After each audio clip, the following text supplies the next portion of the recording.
Welcome everyone to Elastic Beam Theory lecture. Teaching the concept of elastic curves begin with the explaining their fundamental principles. An elastic curve describes the shape of a beam or a structural element under load, which bends while remaining elastic. This concept is essential for understanding structural analysis and material behavior. To build a deeper understanding, it's crucial to connect these principles with real-world applications. In practical terms, elastic curves are applied in designing bridges, buildings, and mechanical components. Engineers rely on these principles to predict how structures will deform under various loads. Illustrating these applications helps students appreciate the relevance of elastic curves in engineering. However, theory alone is not enough. Visual aids and practical examples significantly enhance comprehension. Using diagrams, animations, and hands-on experiments can effectively demonstrate how beams bend under different loading conditions. These tools allow students to visualize the deflection patterns and relate them to mathematical models. Visual learning bridges the gap between abstract concept and tangible understanding. Once students grasp the visual aspect, it's essential to guide them through the mathematical derivations. Mathematical formulation of elastic curves involves differential equations describing the relationship between bending moments, curvature, and deflection. Teaching this derivation step by step ensures that students understand not only the results, but also the process behind them. To proceed with this formulation, we must first establish the fundamental equations governing beam deformation.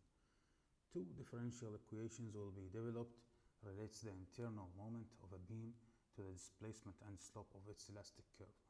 To derive these relationships, we will focus on the most common scenario, an initial straight beam that undergoes elastic deformation due to loads applied perpendicular to the beam x-axis and within the xv plane of symmetry of its cross-sectional area.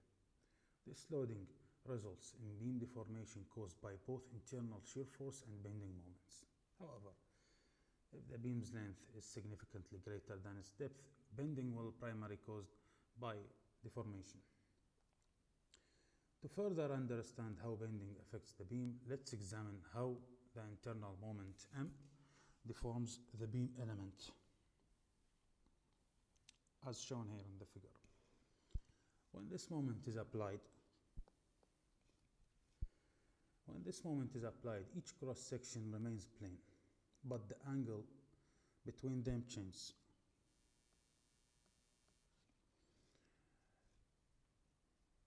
By the amount d theta. The arc dx, representing a portion of the elastic curve, intersects the centroidal axis of each cross-section. The radius of curvature for this arc is denoted as rho. Is the distance measured from the center of curvature, O prime, to dx. Any arc on the element other than dx is subjected to a normal strain, and this is the basic of our theory. Strain of the arc dx is located at y from dx, as you see here.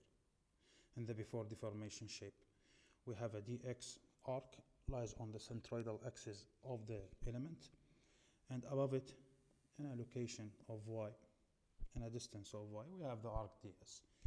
Before deformation, we know that the arc dx is equal to the arc ds, and after deformation, we need to find the arc dx length. We know the length of an arc dx equal to the angle of the arc measured by the angle of the center of the radius of the curvature measured by radian times the radius. So rho is multiplied by d theta, since d theta is the change in angle for that element. And also we know that dx equal dx for deformation. Now we have to find the arc length ds prime. The arc length ds prime equals the same concept, the radius will be that distance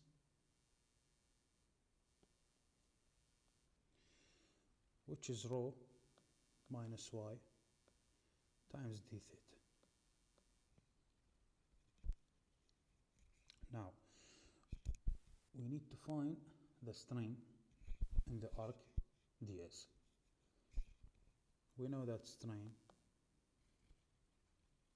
let's retype, we know that strain equals the change in length over the original length. That will equal to the change in length of the arc ds minus its length over ds. By substitution, we know that strain is equal to rho minus y times d theta minus rho d theta, which is equal to dx, and we know that dx is equal to ds over rho d theta. After simplifying this equation, it will result that minus y will equal, the strain will equal minus y over rho. By rearranging this equation, we will get that 1 over rho will equal minus strain over y. The term 1 over rho, we call it the curvature. We know that Hooke's law applies if the material is homogeneous and behaves in a linear elastic manner. So the modulus of elasticity equal to stress over strain. On that basic, strain will equal to stress over Young's modulus. Also, since the flexural formula applies, the flexural formula, stress equal minus my over I. The minus is for that we are working on the curve which is located above the centroidal axis, so all those fibers will be in compression stress. By substitution, we will get that strain equal to minus my over EI. By rearranging the formula, we will get 1 over rho will equal m over EI. EI refers to flexural rigidity. Okay, now what we have to do, we should rearrange this equation, dx equal to rho d theta. So rho will equal dx over d theta, and by changing the numerator and denominator, we will get 1 over rho will equal to d theta over dx, and that is equal to m over EI. So d theta over dx will equal to m over EI.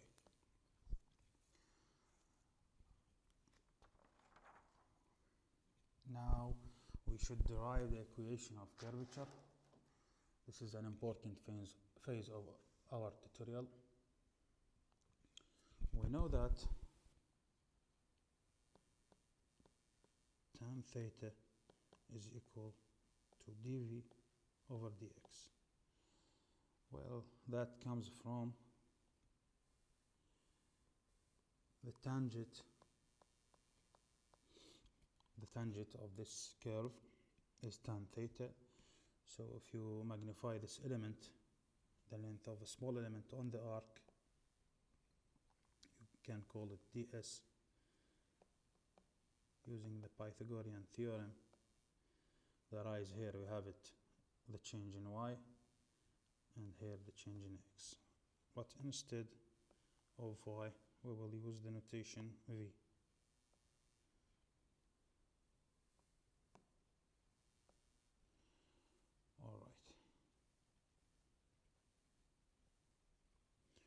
So now we have tan theta equals dv over dx. We will take the first derivative of that equation, secant square theta times d theta over dx. We are derivating with respect to x, and here we have the second derivative of the vertical change over dx square. We know that sine square x plus cosine square x is equal to 1.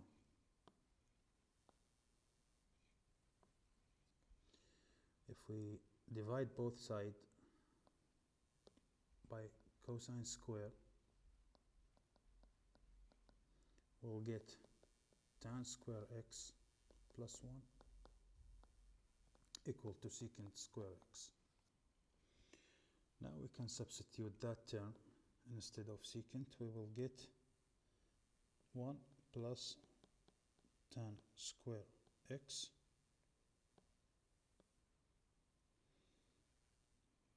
but instead of x we will use the angle d theta,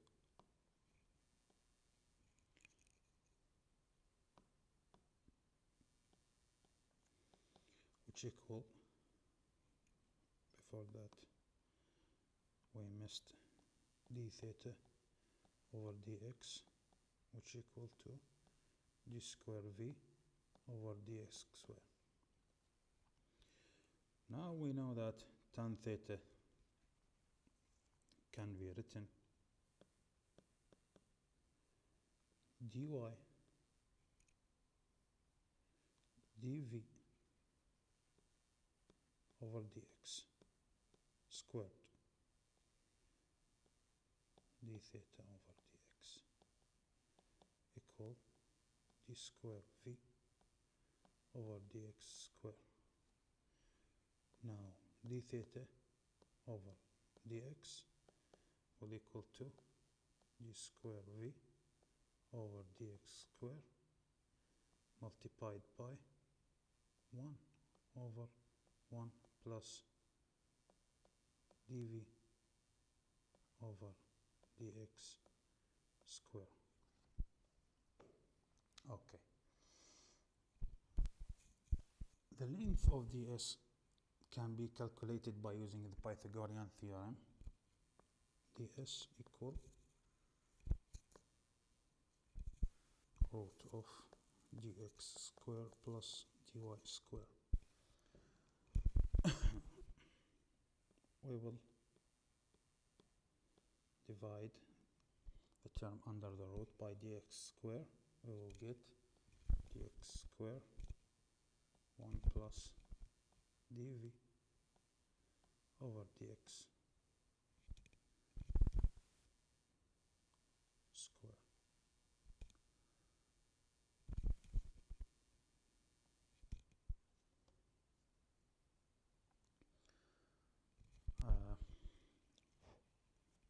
That term is not y. We will rewrite it dv. I work with the notation y more than the notation v. So that's why it's copied in my mind. So now we will separate that root. We will get dx square times the root of 1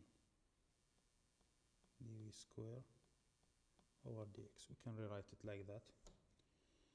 So the root of dx square will be, of course, dx, and we can divide both sides over dx to bring dx on the other term. So we will get ds over dx will equal to 1 plus the second derivative of x. Now we know that 1 over rho over rho equals to d theta over ds, since ds equal to dx, and that equal to d theta to dx and ds to dx.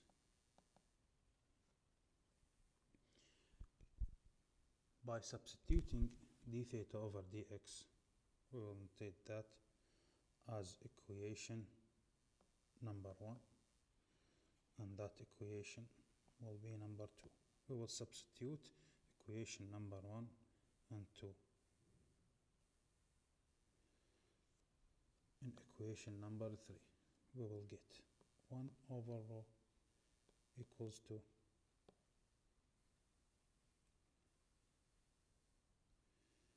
d square v over dx square times 1 over 1 plus dv over dx square, and in the denominator we can rewrite equation number 2 as 1 plus dv over dx square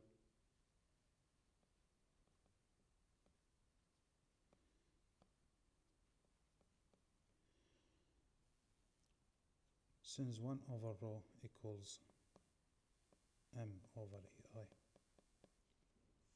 We can rewrite this formula as m over ei equal to, and the right term after we make our arrangements for it, it will be d square of v, let's rewrite it better, d square of v over dx square will be 1 plus dv over dx square to the power of 3 over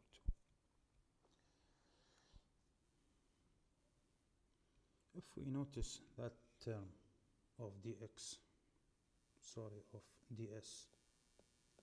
equal to dx times the root of 1 over dv over dx square. dv over dx represents the slope of that small segment or small element. The quantity of that slope is very low, and it's very small number, so we will neglect that part in the equation because it will be very small number, and when will you apply the numbers in the equation, you will have the denominator by a number approach to 1, so that value can be neglected. So the formula can be written as